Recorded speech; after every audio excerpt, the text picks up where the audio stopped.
Aku dan suami tak diundang di acara tunangan adik ipar yang mewah karena dianggap norak. 1 tahun kemudian kubalas dengan tak mengundang mereka di acara peresmian bisnisku. Halo Bunda, semoga Bunda semuanya dalam keadaan sehat dan bahagia ya. Sebelum masuk ke ceritanya jangan lupa absen terlebih dahulu ya. Bunda-bunda semua dari daerah mana saja. Jangan lupa like, komen dan subscribe channel ini ya. Selamat menonton.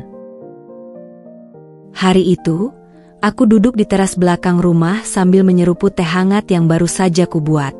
Matahari pagi menyinari wajahku dengan lembut, menciptakan suasana tenang yang seharusnya bisa kunikmati. Namun, pikiran ini terusik oleh notifikasi di ponselku. Aku mengangkatnya, dan yang kulihat adalah unggahan terbaru Andini di Instagram. Foto itu memperlihatkan sebuah ballroom megah dengan dekorasi berkilauan, bunga-bunga segar berjejer rapi, dan lampu kristal yang memantulkan cahaya gemerlap. Kaptionnya berbunyi, "Countdown to the big day."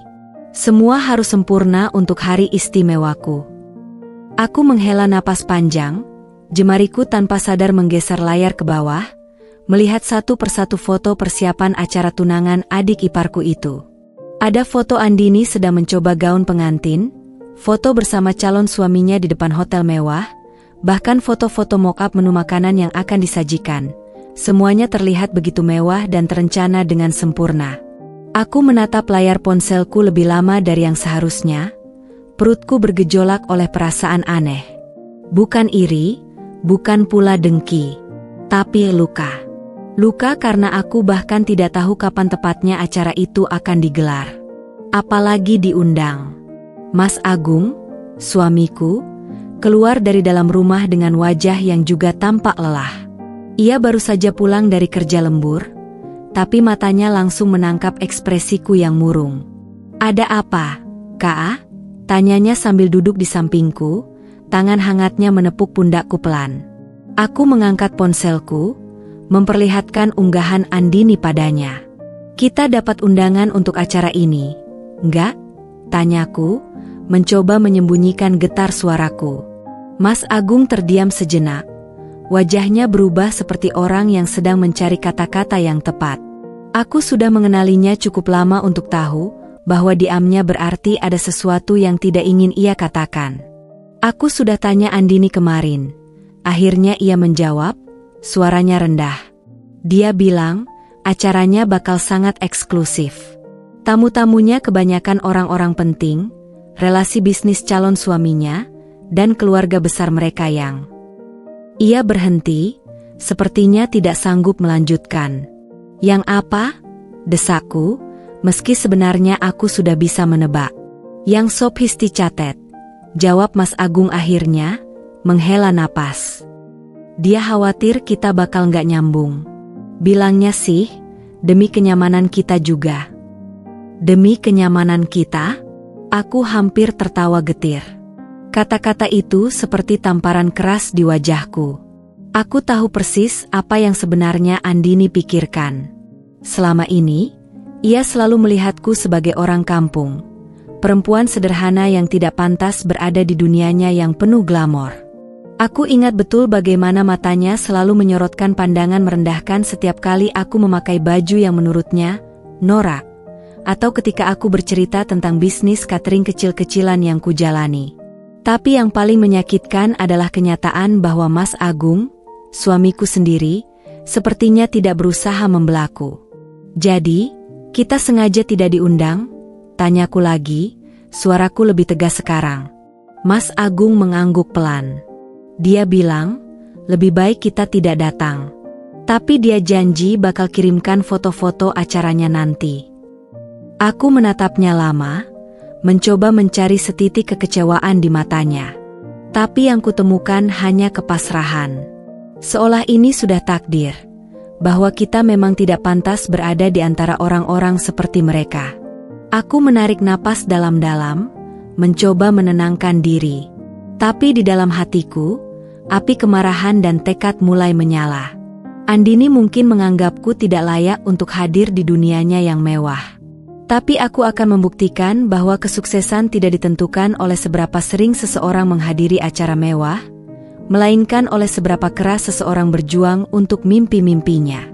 Dan saat itulah, tanpa sepengetahuan siapapun, aku memutuskan sesuatu dalam hati. Suatu hari nanti, aku akan membuat mereka semua menatapku dengan rasa hormat. Bukan karena aku memaksakan diri masuk ke dunia mereka, tapi karena aku berhasil menciptakan dunianya sendiri. Dunia yang bahkan mungkin akan membuat Andini iri. Aku menatap ponselku sekali lagi, melihat senyum puas Andini di foto-fotonya. Biarlah dia menikmati pesta mewahnya sekarang. Karena aku yakin, suatu saat nanti, giliranku akan tiba. Dan ketika itu terjadi, aku tidak akan mengundangnya.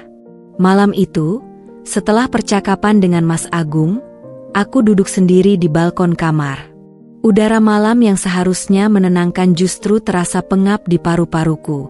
Ponsel di genggamanku terasa berat, seperti menyimpan seluruh beban penghinaan yang baru saja kuterima.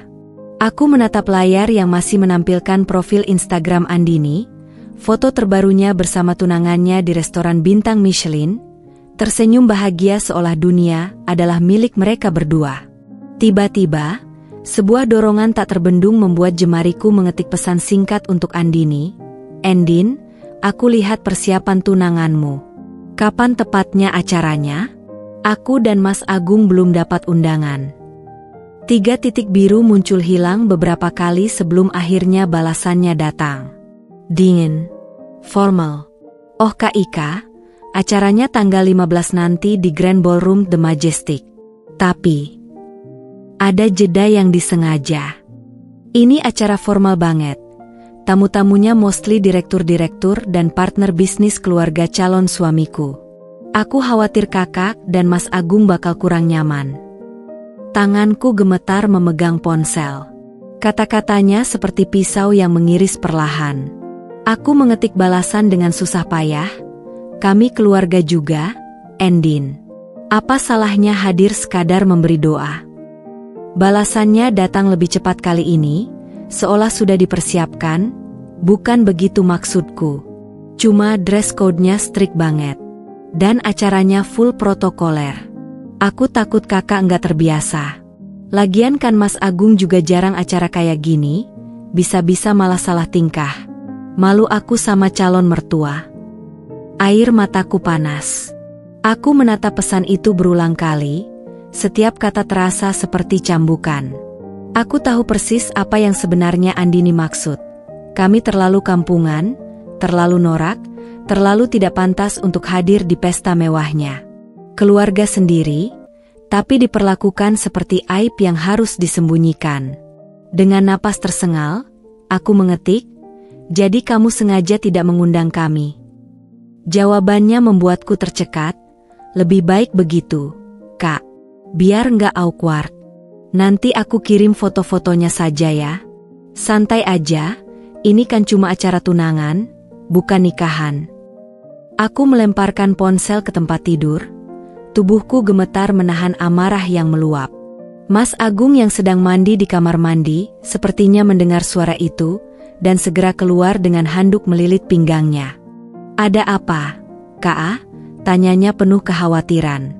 "Aku baru saja chat Andini." Suaraku serak. "Dia benar-benar bilang kita tidak diundang karena dianggap akan mempermalukannya." Mas Agung menghela napas panjang dan duduk di sampingku. Aku sudah menduga dia akan bilang begitu. "Maafkan aku tidak bisa membelamu lebih tegas." "Kenapa kamu tidak marah?" tanyaku, suaraku lebih keras dari yang kusadari. "Dia menghina kita, Agung. Menghina keluargamu sendiri." Aku marah. "Ika. Tapi Andini selalu seperti itu sejak kecil. Orang tuanya memanjakannya, memberinya segalanya. Dia terbiasa memandang rendah orang yang dianggapnya di bawah dia." Aku menatap suamiku lama. Ada sedih di matanya, tapi juga penerimaan. Seolah ini sudah takdir keluarga yang harus diterima begitu saja. Tapi aku tidak bisa. Tidak seperti dia. "Aku tidak akan menerima ini, Agung. bisikku pelan tapi penuh tekad. Aku akan membuktikan bahwa penilaiannya salah. Bahwa kita tidak pantas direndahkan seperti ini. Mas Agung memandangku dengan ekspresi aneh, antara khawatir dan kagum. Apa yang akan kau lakukan? Aku menarik napas dalam. Aku akan membuat bisnis cateringku berkembang. Aku akan membuktikan bahwa kelas seseorang tidak ditentukan oleh seberapa mewah pesta yang bisa dihadirinya, tapi oleh kerja keras dan prestasinya. Malam itu, sementara Andini mungkin sedang memilih-milih perhiasan untuk pesta tunangannya, aku membuka laptop dan mulai membuat rencana bisnis yang lebih serius. Air mata yang tadi jatuh sudah mengering, digantikan oleh api tekad yang membara. Setiap kata merendahkan Andini, setiap pandangan menghinanya, akan kujadikan bahan bakar untuk kesuksesanku. Aku mungkin tidak lahir dari keluarga kaya, tidak sekolah di universitas bergengsi, tidak terbiasa dengan acara-acara high class. Tapi satu hal yang kumiliki, tekad yang tidak akan pernah bisa dibeli dengan uang. Dan ketika saatnya tiba, aku akan membuat Andini menelan setiap kata merendahkannya. Bukan dengan kemarahan, tapi dengan kesuksesan yang tidak bisa dia sangkal. Pagi itu, aku bangun lebih awal dari biasanya. Matahari belum sepenuhnya terbit, tetapi pikiranku sudah penuh dengan rencana-rencana yang semalam mengusik tidurku. Laptop masih terbuka di meja, menunjukkan spreadsheet berisi perhitungan kasar modal yang kubutuhkan untuk mengembangkan bisnis catering sehatku. Angka-angka itu terlihat menakutkan, tapi tidak lebih menakutkan daripada rasa hina yang masih membekas di dadaku setelah percakapan dengan Andini. Aku mengambil secangkir kopi dan duduk di depan laptop, menatap dokumen itu dengan tekad baru. Selama ini, IKS Healthy Bites hanya beroperasi dari dapur rumah, mengandalkan pesanan dari tetangga dan beberapa teman kantor Mas Agung. Tapi sekarang, aku ingin lebih. Aku ingin bisnis ini bisa bersaing dengan catering-catering ternama di kota. Mas Agung terbangun dan mendekatiku dari belakang, tangannya hangat di pundakku. Serius dengan ini? Tanyanya, matanya masih mengantuk tetapi penuh perhatian. Aku mengangguk. Sangat serius. Aku sudah muak diperlakukan seperti orang tidak penting hanya karena kita tidak punya gelar mentereng atau uang banyak. Suamiku menghela napas, lalu tersenyum kecil. Kalau begitu, aku akan mendukungmu. Tapi ingat, ini tidak akan mudah. Tidak ada yang mudah, Agung. Tapi lebih baik berjuang daripada terus direndahkan. Hari-hari berikutnya aku habiskan untuk merancang strategi. Aku mulai dengan memperbaiki menu, menambahkan pilihan makanan yang lebih variatif, tetapi tetap mempertahankan konsep sehat dan homemade. Aku juga membuat akun Instagram khusus untuk bisnis ini, mengunggah foto-foto makanan yang kusajikan dengan cantik. Tidak seperti dulu ketika aku hanya mengandalkan pesan dari mulut ke mulut, sekarang aku ingin bisnis ini terlihat profesional. Tapi tantangan pertama datang lebih cepat dari yang kuduga. Kak, ini ada yang komplain, kata Sari, asistenku yang setia membantuku sejak awal. Seorang pelanggan mengeluh bahwa makanannya terlalu sehat dan kurang berasa. Aku mencicipinya lagi, dan memang, kurasa aku terlalu fokus pada nilai gizi tanpa mempertimbangkan cita rasa yang familiar di lidah kebanyakan orang. Aku hampir menyerah saat itu. Tapi bayangan senyum sinis Andini muncul di kepalaku. Seolah menantang, sudah kubilang, kamu tidak akan bisa. Tidak, aku tidak akan membiarkan diriku dikalahkan begitu saja. Aku memutuskan untuk mengikuti kursus singkat memasak. Belajar bagaimana menyeimbangkan antara sehat dan lezat. Aku juga mulai meminta feedback langsung dari pelanggan, mencatat setiap kritik untuk perbaikan. Perlahan, pesanan mulai meningkat. Seorang teman merekomendasikan ke acara arisan kompleksnya, dan dari sana, beberapa ibu-ibu mulai memesan untuk acara kecil-kecilan di rumah mereka. Tapi aku tahu, ini belum cukup. Jika aku benar-benar ingin berkembang, aku butuh modal lebih besar. Aku memutuskan untuk menemui bank, mencoba mengajukan pinjaman usaha kecil. Bisnis ibu masih terlalu baru, kata petugas bank dengan sopan tapi tegas. Kami tidak bisa mengambil risiko.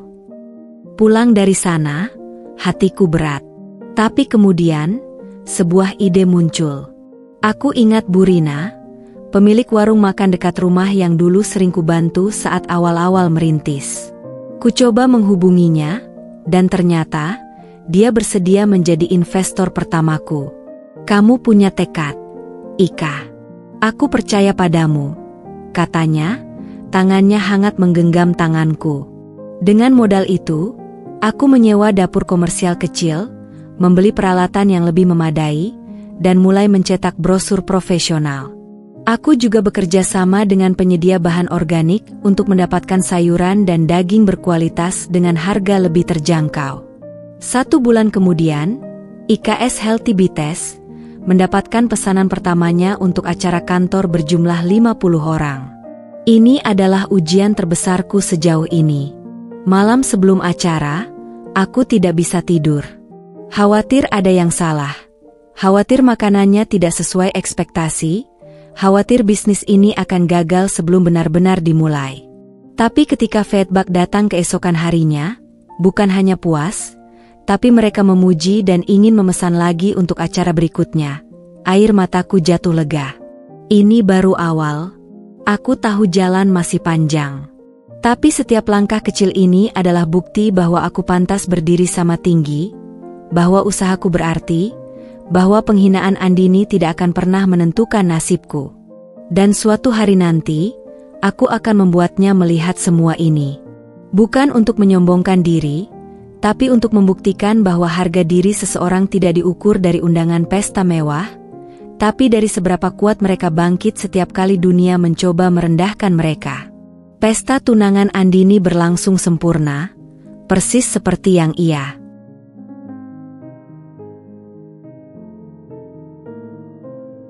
rencanakan. Ballroom The Majestic dipenuhi bunga segar impor, lampu kristal berkilauan, dan tamu-tamu penting yang berseliweran dengan gaun dan tuxedo mahal. Setiap sudut ruangan berhasil ia abadikan untuk kemudian diunggah ke Instagram. Tentunya dengan filter yang membuat semuanya terlihat lebih mewah dari kenyataan. Dari balik layar ponselku, aku menyaksikan semua itu. Foto-foto itu muncul satu persatu di feedku, disertai caption yang dibuat seolah-olah acara ini adalah puncak dari segala kesuksesan hidup. When dreams come true with the perfect man and the perfect party. Tulisnya di salah satu unggahan, lengkap dengan foto close-up cincin tunangannya yang besar, berkilauan di bawah lampu chandelier. Aku menatapnya dengan perasaan hambar. Bukan iri, bukan pula ingin, tapi semacam penegasan bahwa dunia Andini memang berbeda jauh dengan dapur kecilku yang sedang kuperjuangkan. Namun, yang membuatku tersentak adalah unggahan berikutnya, foto besar seluruh keluarga yang hadir, tersusun rapi di depan latar belakang panggung megah. Aku mengamati dengan cermat. Ada orang tua Andini, sepupu-sepupunya, bahkan teman-teman jauh yang jarang ia ajak berkumpul. Tapi satu yang jelas-jelas hilang, aku dan Mas Agung. Aku menggigit bibir. Ini bukan sekadar tidak diundang. Ini penghapusan sengaja. Seolah kami bukan bagian dari keluarganya. Tak lama kemudian, pesan dari seorang sepupu masuk di grup keluarga. Wah, keren banget acaranya, Andin. Tapi kok Mas Agung sama Ika nggak kelihatan ya?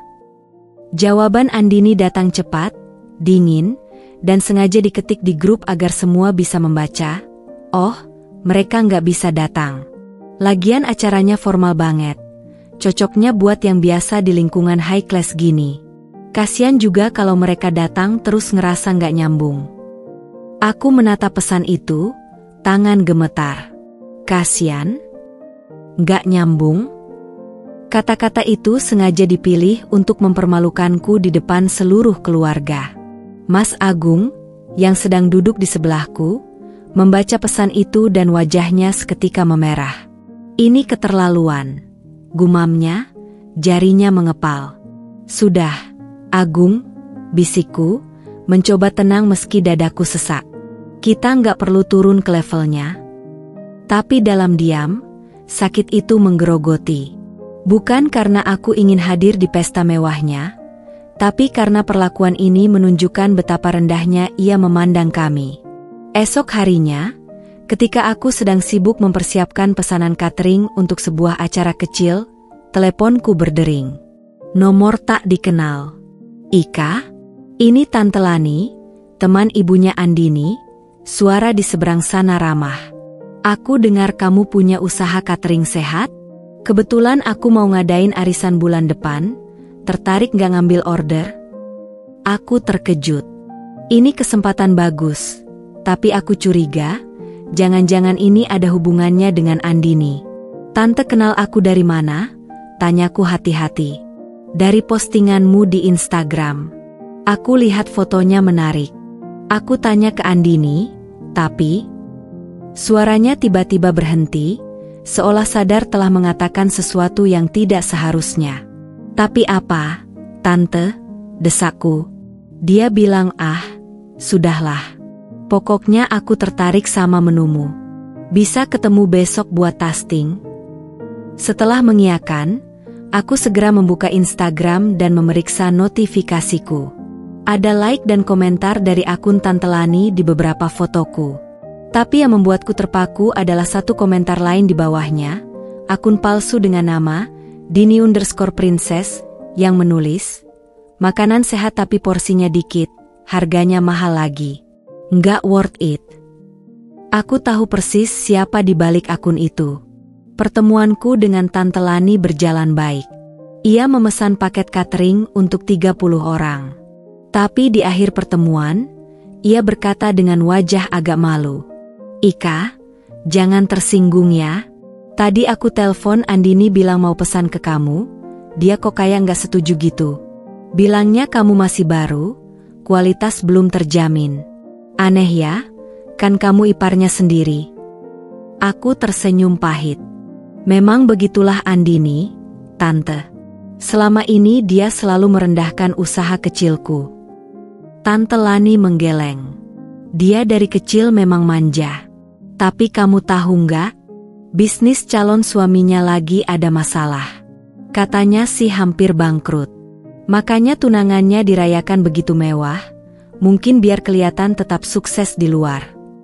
Informasi itu membuatku terkejut. Jadi, di balik kemewahan pesta itu, ada ketidakberesan? Pulang ke rumah, aku menceritakan semuanya pada Mas Agung. Ia menghela napas panjang. Selama ini kita selalu dianggap tidak cukup baik olehnya. Tapi ternyata, hidup yang terlihat sempurna pun bisa rapuh di dalam. Katanya. Malam itu, sebelum tidur, aku membuka lagi Instagram Andini. Foto-foto pesta masih menghiasi feed-nya. Tapi sekarang, aku melihatnya dengan pandangan berbeda. Ini bukan lagi tentang aku yang direndahkan. Ini tentang seorang perempuan yang begitu takut kehilangan image-nya, sampai harus menjatuhkan orang lain untuk merasa lebih tinggi. Dan aku justru semakin termotivasi. Karena kesuksesan sejati bukan tentang pesta mewah atau pamer kekayaan. Tapi tentang seberapa kuat kita berdiri setiap kali ada yang mencoba menjatuhkan kita. Suatu hari nanti, Andini akan menyadari bahwa yang benar-benar high class bukanlah mereka yang bisa mengadakan pesta termewah, tapi mereka yang tetap rendah hati meski sudah berada di puncak. Dan aku bertekad akan sampai di sana, tanpa perlu merendahkan siapapun di perjalananku. Dapur kecil di belakang rumah yang biasanya hanya dipenuhi suara gesekan spatula dan desisan minyak, kini berubah menjadi pusat operasiku yang sesungguhnya. Setiap pagi, sebelum matahari terbit, aku sudah berdiri di antara panci dan wajan, mengolah bahan-bahan segar yang baru saja diantar oleh pemasok langgananku. Aroma bawang putih yang ditumis, kaldu ayam yang mendidih perlahan, dan rempah-rempah segar memenuhi ruangan, menciptakan semacam mantra motivasi sendiri bagiku. Ini bukan lagi sekadar memasak untuk pesanan kecil-kecilan, ini adalah perang sunyi untuk membuktikan bahwa aku layak diakui. Mas Agung mulai memperhatikan perubahan ritme kerjaku. Suatu malam, ketika aku masih asyik meracik bumbu untuk menu baru, Ia mendekat dan memandangiku dengan tatapan yang sulit kubaca. "Kamu serius dengan semua ini, ya?" tanyanya, suaranya berat tetapi penuh perhatian. Aku mengangkat kepala, tangan masih penuh bumbu. "Lebih dari serius, Agung. Aku tidak mau lagi diremehkan hanya karena kita tidak punya gelar mentereng atau uang melimpah." Ia menghela napas, lalu menarik kursi dan duduk di hadapanku. "Aku tahu kamu sakit hati karena Andini. Tapi jangan sampai ini menggerogotimu dari dalam." "Bukan cuma karena Andini," bantahku sambil membersihkan tangan. "Ini tentang harga diriku sebagai perempuan yang punya mimpi. Selama ini aku selalu dianggap tidak cukup cantik, tidak cukup berpendidikan, tidak cukup kelas untuk diterima di keluarganya. Tapi masakan ini," aku menunjuk ke panci di depanku, "ini adalah caraku membuktikan bahwa aku lebih dari sekadar penilaian sempit mereka." Mas Agung diam sejenak, lalu tiba-tiba mengeluarkan selembar cek dari saku bajunya. "Ambil ini, tabungan simpananku. Gunakan untuk membantumu berkembang." Aku tertegun. "Tapi..." "Dengar, Ika," potongnya lembut.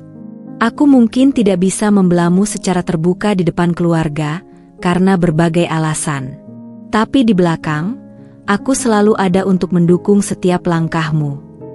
Mataku berkaca-kaca. Cek di tanganku terasa lebih berat dari nominalnya.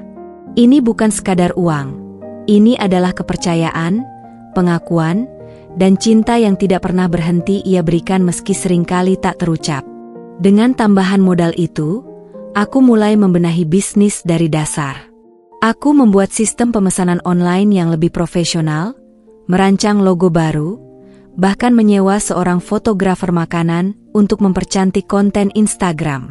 Setiap detail kuperhatikan, karena aku tahu di dunia yang penuh persaingan ini, penampilan pertama seringkali menentukan. Tapi tantangan terbesar datang dari tempat yang tak kuduga. Suatu sore, ketika aku sedang mempersiapkan pesanan besar untuk acara seminar kesehatan, teleponku berdering. "Selamat siang, ini dari Dinas Kesehatan Kota. Kami mendapat laporan tentang usaha catering Anda." Suara di seberang membuat jantungku berhenti sejenak. Ada masalah apa, Pak?" tanyaku, tangan mulai berkeringat. "Ada keluhan dari warga tentang kebersihan tempat usaha Anda. Besok kami akan mengadakan inspeksi mendadak." Begitu telepon ditutup, aku langsung memeriksa seluruh area dapur. Segala sesuatu sudah standar. Tempat penyimpanan bahan, kebersihan peralatan, bahkan sertifikat higiene karyawan. Tidak mungkin ada yang salah. Kecuali ini adalah ulah seseorang yang ingin menjatuhkanku.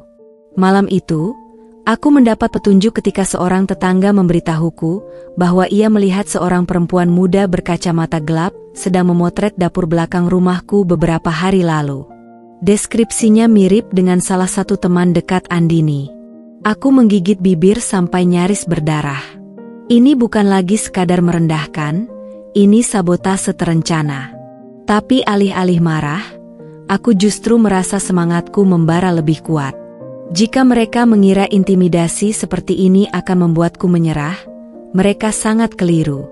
Esok harinya, petugas dari dinas datang. Dengan tenang, aku mengantar mereka berkeliling, menunjukkan setiap prosedur keamanan pangan yang telah kutaati. Bahkan mereka terkesan dengan standar kebersihan yang kuterapkan di dapur sederhanaku. "Laporan itu tidak berdasar," kata salah satu petugas sambil mengangguk-angguk. "Justru usaha ibu bisa jadi contoh untuk UMKM lainnya." Saat mereka pergi, aku menarik napas lega. Tapi satu hal yang kusadari, pertempuran ini tidak akan berhenti di sini. Andini dan lingkaran sosialnya tidak akan rela melihatku sukses. Minggu-minggu berikutnya kubuktikan dengan pencapaian. Pesanan mulai berdatangan tidak hanya dari individu, tapi juga dari perusahaan-perusahaan kecil. Namaku bahkan mulai masuk di beberapa media lokal sebagai pengusaha kuliner sehat yang patut diperhatikan. Tapi yang paling memuaskan adalah ketika Bu Rina, teman Andini yang dulu memesan catering dariku, kembali dengan kabar mengejutkan. "Ika, kamu tidak akan percaya ini," katanya sambil tertawa ketika kami bertemu di kafe. "Andini baru saja mengadakan arisan dan memesan makanan dari catering eksklusif favoritnya. Tapi semua tamu komplain karena makanannya tidak seenak punyamu." Aku tersenyum, tapi tidak merasa perlu menyombongkan diri. Biarkan hasil kerjaku yang berbicara. Di saat yang sama, Mas Agung pulang dengan cerita lain. "Keluarga besar sedang membicarakanmu," katanya sambil membuka laptop. "Lihat saja grup WhatsApp keluarga." Aku membuka teleponku dengan perasaan campur aduk. Di grup keluarga besar, ada sebuah link artikel dari majalah bisnis lokal yang menampilkan profil pendiri IKS Healthy Bites, diriku. Yang membuatku tersentak adalah komentar-komentar yang mengikuti. "Wah, ternyata Ika sukses juga ya. Kapan-kapan aku mau pesan buat acara ulang tahun cucuku." Dan yang paling menusuk, sebuah komentar dari akun Andini yang biasanya sangat aktif, tapi kali ini hanya menulis, "Selamat." Hanya satu kata, kering, tanpa emosi, tapi cukup membuatku tersenyum puas. Ini baru permulaan. Mereka belum melihat apa-apa. Karena diam-diam, di balik semua ini, ada rencana besar yang sedang kususun. Sebuah kafe dengan namaku sendiri, yang akan kubuka tepat di jantung kota. Dan ketika saatnya tiba, aku akan memastikan semua orang, terutama mereka yang pernah meragukanku, menyadari satu hal. Bahwa perempuan kampung yang mereka anggap norak, ini mampu menciptakan sesuatu yang tidak bisa mereka beli dengan uang orang tua atau status sosial, yaitu kesuksesan yang diperjuangkan dengan keringat dan air mata sendiri. Angin malam berhembus pelan melalui jendela kamar yang terbuka sebagian, membawa serta aroma tanah basah setelah hujan sore tadi. Aku duduk di tepi tempat tidur, jari-jariku mengetuk ponsel dengan ritme tidak sabar sambil menunggu Mas Agung pulang dari pertemuan keluarga besar. Pertemuan yang, sekali lagi, aku tidak diundang. Ketika pintu depan akhirnya terbuka, suara langkah kakinya yang berat sudah cukup memberitahuku bahwa malam ini tidak berjalan baik. Mas Agung masuk ke kamar dengan wajah yang lebih lelah dari biasanya, dasinya sudah kendur, dan kerah bajunya sedikit basah oleh keringat. "Gimana?" tanyaku langsung, mencoba menahan nada tegang di suaraku. Dia melepas jaketnya dengan gerakan lambat, seolah setiap gerakan membutuhkan usaha ekstra. "Sama seperti yang kuduga," jawabnya sambil menghela napas panjang. "Mereka bertanya kenapa kamu tidak datang." Aku menyipitkan mata. "Dan kau jawab apa?" "Bahwa kamu sedang sibuk dengan bisnismu." "Lalu?" Dia duduk di sampingku, mataku menatap wajahnya yang mulai memerah. "Lalu Andini bilang bahwa kau sibuk mengurusi usaha receh, itu karena tidak punya kehidupan sosial seperti dia." Tubuhku langsung panas. Kata-kata itu seperti bara api yang dilemparkan tepat ke wajahku. Tapi yang lebih menyakitkan adalah melihat Mas Agung hanya diam, tidak membela. "Dan kau diam saja?" Suaraku lebih tinggi dari yang kurencanakan. Aku tidak ingin membuat situasi semakin buruk. "Ika," jawabnya, tangannya mengusap wajah. "Kau tahu bagaimana keluargaku. Semakin kau lawan, semakin mereka." "Semakin mereka apa?" "Semakin mereka menghina istrimu, semakin mereka menganggapku tidak pantas untukmu." Aku berdiri, rasa frustrasi memuncak. "Kau selalu begini, Agung. Setiap kali mereka merendahkan aku, kau hanya diam atau malah membela mereka." Dia berdiri menghadapku, matanya sekarang juga menyala. "Aku tidak membela mereka.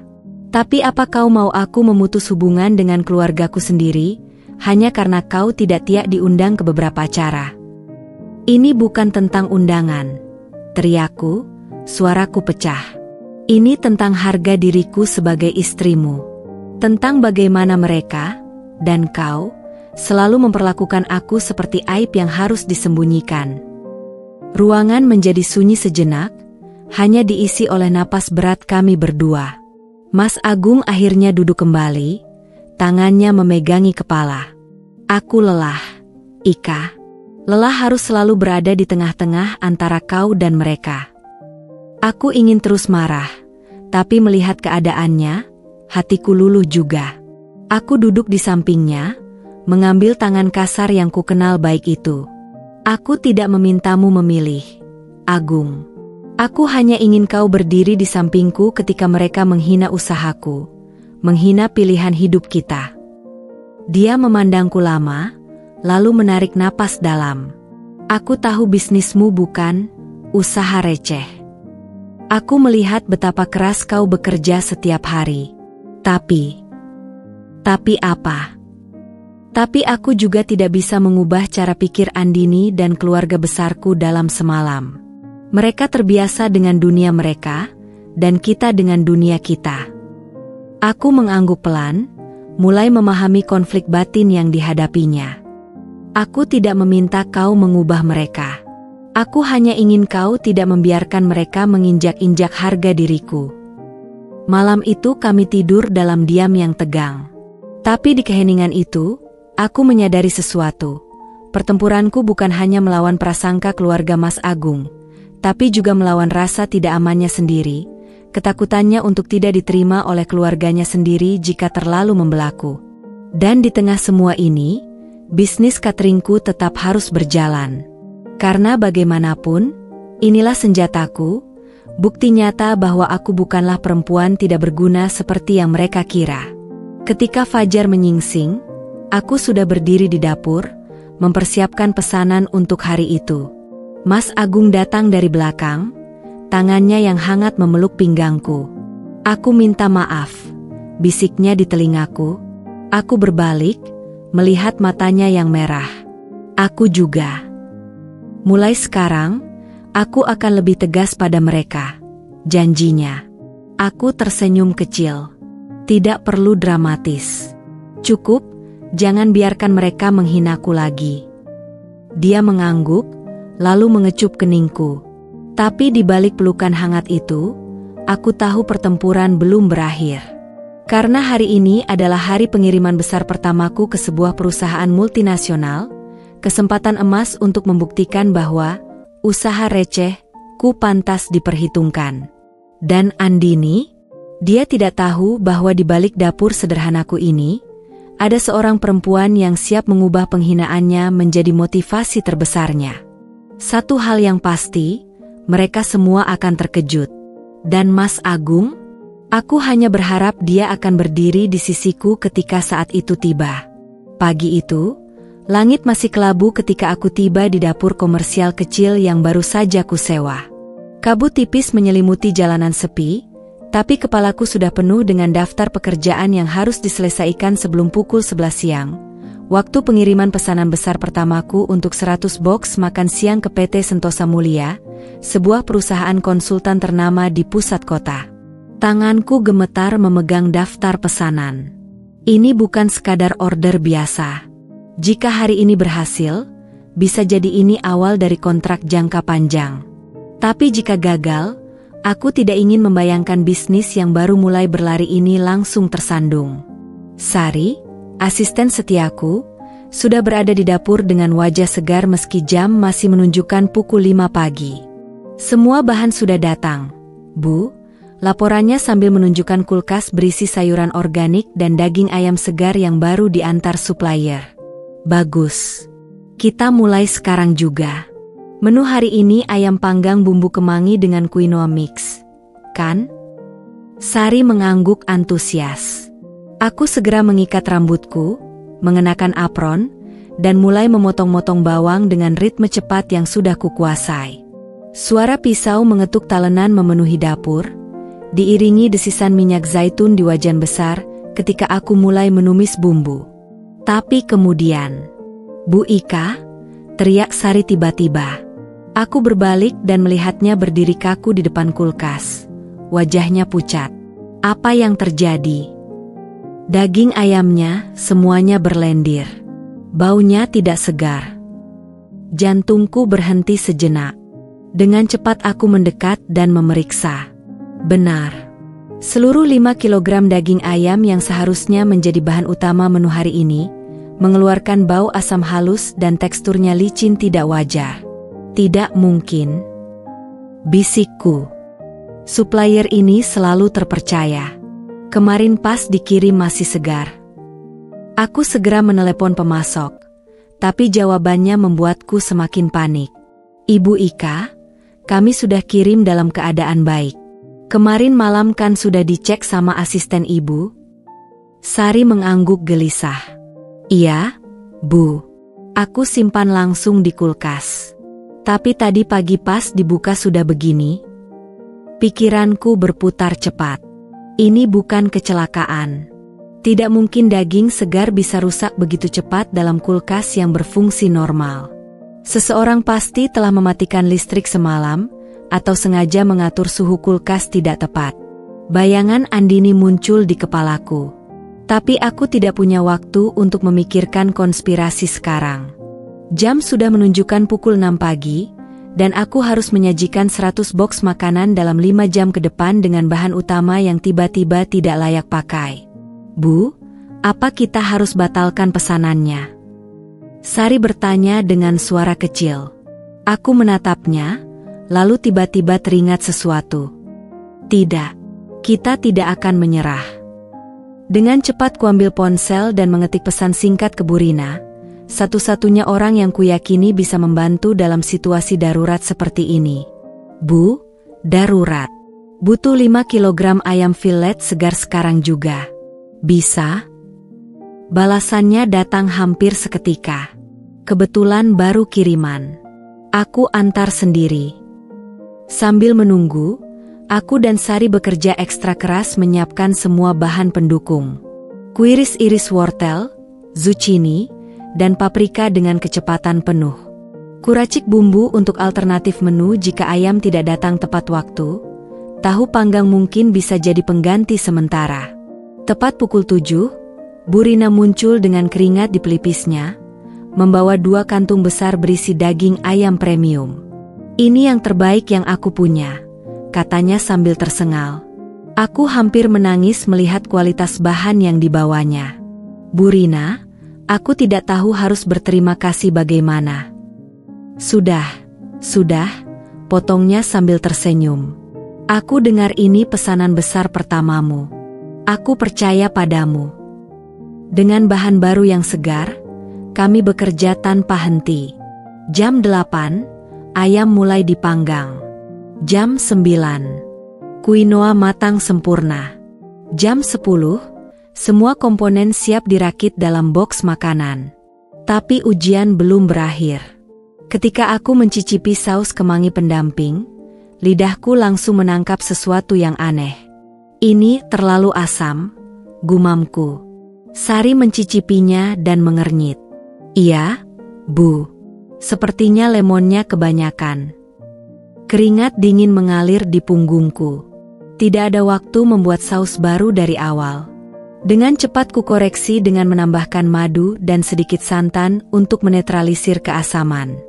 Rasanya sekarang unik, tidak seperti rencana awal, tapi tetap lezat. Pukul 11 kurang 10 menit, semua boks makanan siap rapi dalam kotak pengiriman besar. Sopir delivery yang kusewa sudah menunggu di depan. Semoga sukses, Bu Ika. Doa Sari ketika aku ikut naik ke mobil untuk memastikan pengiriman sampai tepat waktu. Di dalam mobil yang meluncur cepat menuju pusat kota, hatiku berdebar-debar. Apa klien akan menyukai rasanya? Apa mereka akan memesan lagi setelah ini?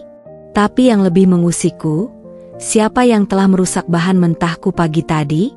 Ketika mobil berhenti di depan gedung megah PT Sentosa Mulia, aku menarik napas dalam-dalam. Ini bukan sekadar tentang menyelamatkan satu pesanan. Ini tentang membuktikan bahwa perempuan kecil seperti aku bisa bertahan, meski ada yang berusaha menjatuhkan. Dan ketika staf perusahaan itu menerima makanan dengan senyum puas, bahkan memujinya di depan atasannya, aku tahu, ujian pertamaku sebagai pengusaha telah kulewati dengan gemilang. Tapi perang sesungguhnya baru akan dimulai. Karena sekarang aku yakin, ada tangan-tangan tak terlihat yang berusaha menggagalkanku. Dan aku siap menghadapi semuanya. Suara riuh rendah para tamu memenuhi ruangan resepsi pernikahan mewah di Hotel Grand Palace. Aku berdiri di dekat meja prasmanan, jari-jariku erat menggenggam pucuk gelas wine yang hampir tak tersentuh, mencoba menenangkan diri di tengah kerumunan orang asing. Ini bukan acaraku, bukan dunianya, tapi undangan tiba-tiba dari keluarga Mas Agung membuatku harus hadir. Sebagai bentuk rekonsiliasi setelah insiden daging rusak yang sampai sekarang masih kuselidiki. Dari kejauhan, aku melihat Andini berdiri di pusat perhatian, mengenakan gaun pengantin kedua yang mewah berwarna champagne gold, dikelilingi para tamu penting yang terus memujinya. Senyumnya lebar, tapi matanya yang sesekali melirik ke arahku seperti menyimpan sesuatu. "Ika?" Suara Tante Lani menyapaku dari belakang. "Akhirnya kamu datang juga. Aku dengar bisnismu sedang naik daunnya." Aku tersenyum sopan. "Alhamdulillah, Tan. Sedang berkembang perlahan. Tadi beberapa tamu malah membicarakan cateringmu. Loh, katanya lebih enak dari yang disajikan di sini," bisiknya sambil terkekeh. Tiba-tiba, kerumunan di sekitar Andini sedikit berpisah, dan pandangannya langsung menuju kami. Wajahnya berubah seketika mendengar sesuatu yang dibisikkan temannya, seorang perempuan tinggi berkacamata yang sering kulihat bersamanya. Tak butuh waktu lama, Andini berjalan mendekat dengan langkah anggun, senyum palsunya terpasang rapi. "Kak Ika, akhirnya datang juga. Kukira sibuk sekali dengan bisnis, apa itu namanya? IKS Healthy apa ya?" Sengajanya memotong kata-katanya, seolah nama usahaku terlalu sepele untuk diingat. "IKS Healthy Bites," jawabku datar. "Selamat menikah, Andini. Semoga bahagia." Dia mengangkat alis, lalu tiba-tiba berpaling ke Tante Lani. "Tante, tadi Ibu Direktur Bank Sentral bilang mau ketemu Tante. Ada di meja utama." Begitu Tante Lani pergi, sikap Andini berubah total. Senyumnya menghilang, digantikan tatapan dingin. "Jangan kira aku tidak tahu apa yang kau lakukan," desisnya rendah. Aku mengerutkan kening. "Apa maksudmu?" "Merusak acara pernikahanku dengan mempengaruhi tamu-tamuku." Suaranya bergetar marah. "Aku tahu kau sengaja menyuruh Tante Lani dan yang lain memuji-muji bisnis recehmu di depan tamu-tamuku." Aku terkesiap. Ini sudah keterlaluan. Aku tidak melakukan apa-apa. Kalau mereka memuji, itu karena mereka memang suka makananku. Andini tertawa kecil, tapi matanya tetap dingin. "Kau pikir dengan bisnis kecilmu itu kau bisa menyaingi aku? Lihat sekeliling." Tangannya melambai ke seluruh ruangan. "Ini dunianya, Ika. Dunia yang tidak akan pernah kau pahami, apalagi masuki." Sebelum sempat ku jawab, Mas Agung tiba-tiba muncul di sampingku. Wajahnya tegang. "Ada masalah?" Andini langsung berubah sikap, senyum manisnya kembali. "Tidak sama sekali, Bang. Hanya berbincang santai dengan Kak Ika." Setelah Andini pergi, Mas Agung menarikku ke sudut yang sepi. "Apa yang terjadi?" "Aku tidak tahu, Agung." Tapi dia semakin tidak rasional. Seolah aku adalah ancaman baginya. Jawabku masih gemetar. Esok harinya, ketika aku sedang memeriksa laporan keuangan di kantor kecilku, ponselku berdering. Nomor tak dikenal. "Selamat pagi, ini dari majalah Elit. Kami tertarik membuat feature tentang bisnis Ibu." Suara perempuan di seberang sana ramah. Aku terkejut.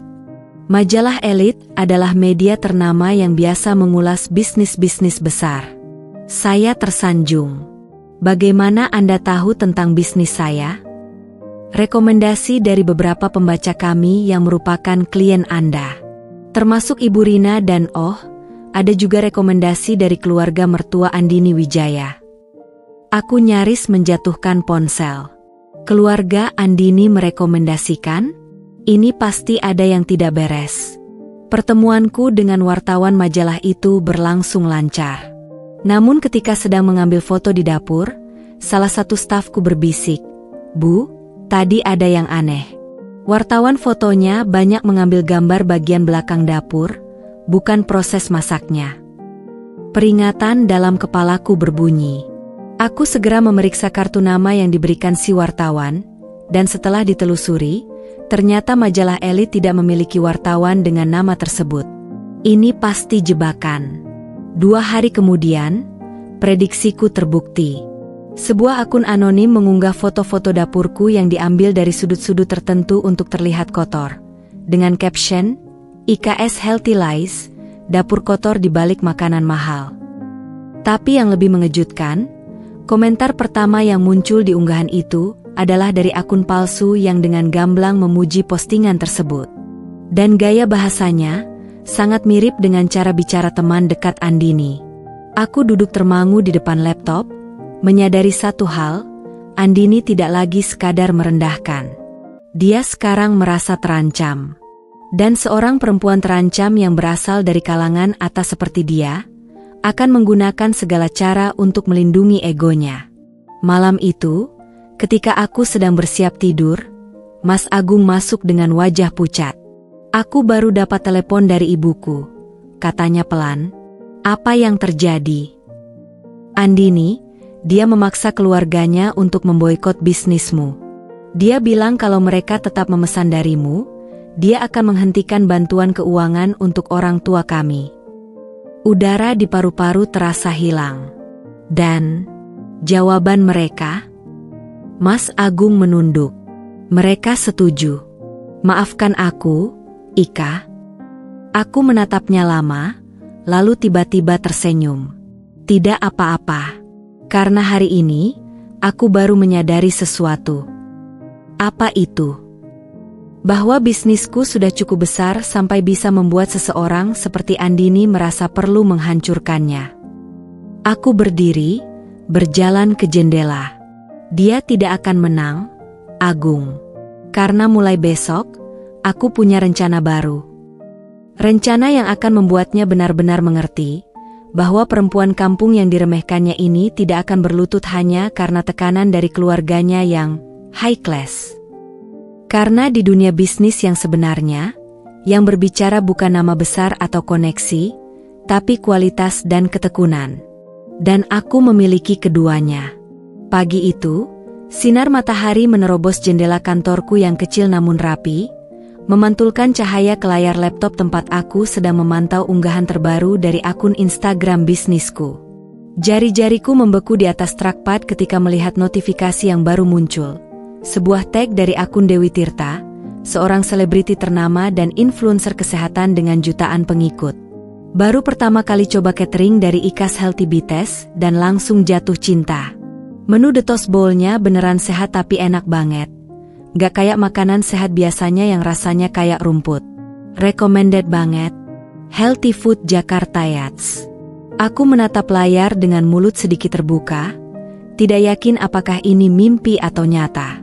Dewi Tirta bukan sekadar selebriti biasa, dia adalah istri salah satu pengusaha terkaya di Indonesia, seorang public figure yang dikenal sangat selektif dalam memilih produk yang di-endorse. Dan sekarang, dia secara terbuka memuji makananku di depan jutaan followersnya. Teleponku langsung berdering tak henti. Pertama dari Sari yang teriak-teriak kegirangan di seberang. Lalu dari Burina yang berseru, "Ika, kamu tahu berapa banyak orang yang nanya nomor kamu setelah postingan Dewi itu? Tokoku aja sampai dapat 5 telepon tanya tentang cateringmu." Tapi yang paling mengejutkan adalah telepon dari Mas Agung. Suaranya terdengar aneh, antara bangga dan gelisah. "Ika, kamu duduk enggak? Baru saja ada telepon dari kantor Andini." Dadaku berdebar. "Ada apa?" Mereka mau memesan catering untuk acara perusahaan bulan depan. 150 box. Seketika, seluruh tubuhku terasa panas kemudian dingin. Andini, yang selama ini berusaha mati-matian menjatuhkanku, sekarang justru membutuhkan jasaku melalui kantornya? Ini pasti lelucon takdir yang kejam. Kamu terima? Tanyaku pelan. Tentu saja aku bilang harus konsultasi denganmu dulu, jawab Mas Agung. Tapi Ika, ini perusahaan besar. Jika kamu berhasil, bisa jadi pintu masuk ke banyak klien korporat lainnya. Aku menarik napas dalam-dalam, memandang foto Dewi Tirta yang masih terpampang di layar laptopku. Ini adalah kesempatan emas, tapi juga bisa menjadi jebakan. Pertemuan dengan perwakilan kantor Andini berlangsung tegang. Ibu Dian, manajer event perusahaan itu, duduk di depanku dengan ekspresi profesional, namun matanya terus mengamati setiap gerak-geriku. Kami sangat terkesan dengan review positif tentang IKS Healthy Bites, katanya sambil menyerahkan daftar kebutuhan acara, khususnya dari public figure seperti Ibu Dewi. Aku mengangguk, lalu memberanikan diri bertanya, apakah Ibu Andini terlibat dalam pemilihan vendor ini? Ibu Dian tersenyum tipis. Sebenarnya, ini adalah inisiatif direksi setelah melihat feedback yang viral. Ibu Andini sedang cuti panjang. Begitu pertemuan usai, aku segera mencari tahu. Ternyata, setelah postingan Dewi Tirta viral, beberapa media mulai mengulas bisnis kecilku. Dan di salah satu artikel itu, terselip informasi bahwa PT Sentosa Abadi, tempat Andini bekerja, sedang mendapat sorotan karena isu nepotisme dalam pemilihan vendor catering. Malam itu, sambil berbaring di tempat tidur, aku membuka Instagram dan tanpa sengaja melihat unggahan terbaru Andini. Foto dirinya di pantai private dengan caption, "Me time dulu. Urusan duniawi terlalu sementara untuk direpotkan." Tapi yang menarik perhatianku adalah jumlah like-nya yang jauh lebih sedikit dari biasanya, dan beberapa komentar pedas di bawahnya. Katanya punya catering langganan mewah, tapi kok sekarang malah pesan dari IKS Healthy Bites ya? Dulu bilang makanan sehat itu nggak enak, sekarang perusahaan sendiri malah order. Hypocrite much? Aku menutup aplikasi dengan perasaan campur aduk. Ini seharusnya menjadi momen kemenanganku, tapi mengapa aku justru merasa sedikit hampa? Hari H acara kantor Andini tiba. Aku memastikan semuanya sempurna, dari kualitas bahan, penyajian, hingga tim yang dikirim. Tidak boleh ada celah sedikit pun untuk kesalahan. Ketika laporan dari timku datang bahwa acara berjalan lancar dan tamu-tamu terkesan, aku hanya bisa menghela napas lega. Tapi kemudian, telepon dari nomor tak dikenal masuk. "Selamat siang, Ibu Ika," suara perempuan di seberang terdengar resmi. "Saya Sekar dari majalah Wanita Prestise. Kami ingin mewawancarai Ibu sebagai salah satu pengusaha perempuan inspiratif dalam edisi khusus kami." Aku nyaris tersedak air mineral yang sedang kuminum. Majalah Wanita Prestise adalah bacaan wajib kalangan atas, media yang selama ini seolah hanya menampilkan sosok-sosok seperti Andini. Wawancara berlangsung intens selama 2 jam. Di akhir sesi, sang wartawan bertanya, "Apa motivasi Ibu membangun bisnis ini?" Aku memandangnya lama, lalu menjawab dengan jujur. Awalnya, untuk membuktikan pada seseorang bahwa saya lebih dari yang dia pikirkan. Tapi sekarang, saya sadar bahwa motivasi terbaik adalah untuk diri sendiri, untuk membuktikan bahwa setiap perempuan berhak sukses dengan caranya sendiri.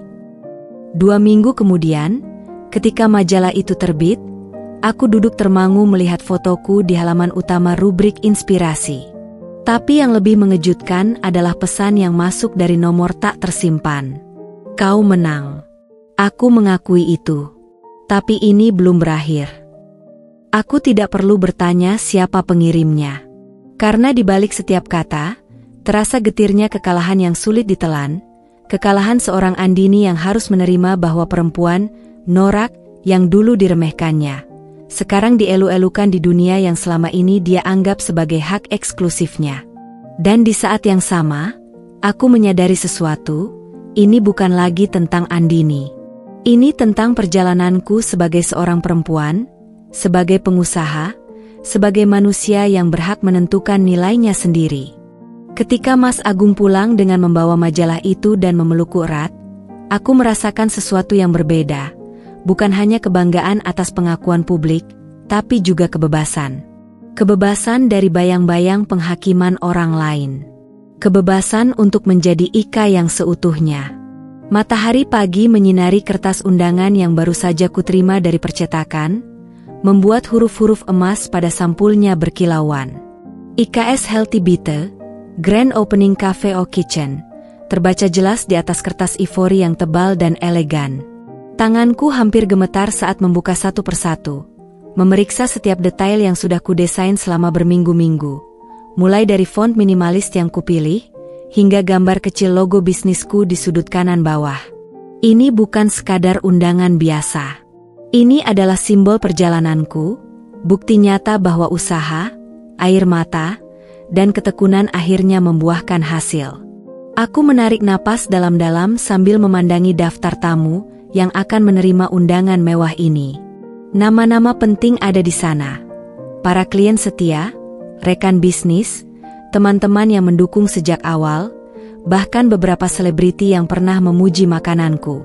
Tapi ada satu kelompok nama yang sengaja kuhapus dari daftar, keluarga besar Mas Agung.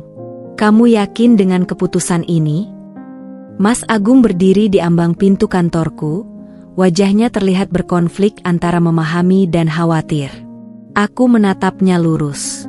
Setahun yang lalu, mereka dengan sengaja tidak mengundang kita ke acara penting dengan alasan kita tidak cukup high class. Sekarang, aku hanya memperlakukan mereka dengan standar yang sama. Suamiku menghela napas, lalu duduk di depanku. Aku mengerti sakit hatimu, Ika. Tapi, tidak ada tapi. Agung, potongku lembut tapi tegas. Ini bukan tentang balas dendam. Ini tentang menghargai diri sendiri. Selama ini kita selalu berusaha memenuhi standar mereka, tapi kapan mereka pernah berusaha memahami dunia kita? Diamnya cukup panjang untuk membuatku tahu bahwa di suatu tingkat, ia mengerti.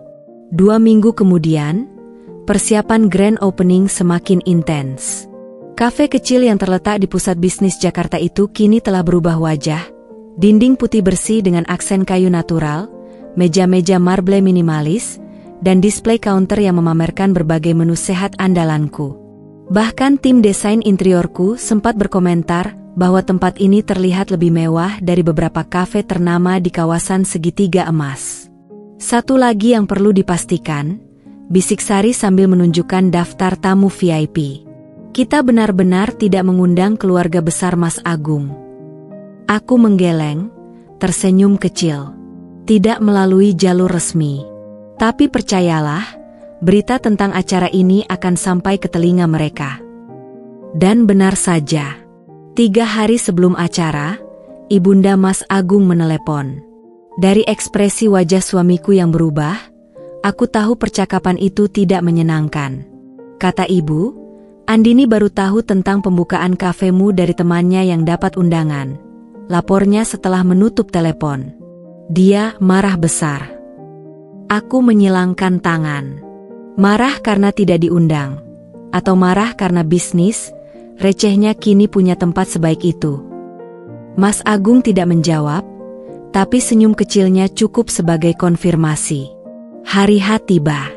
Pagi itu, aku berdiri di depan kafe yang masih sepi, menatap plang nama besar yang tertutup kain merah.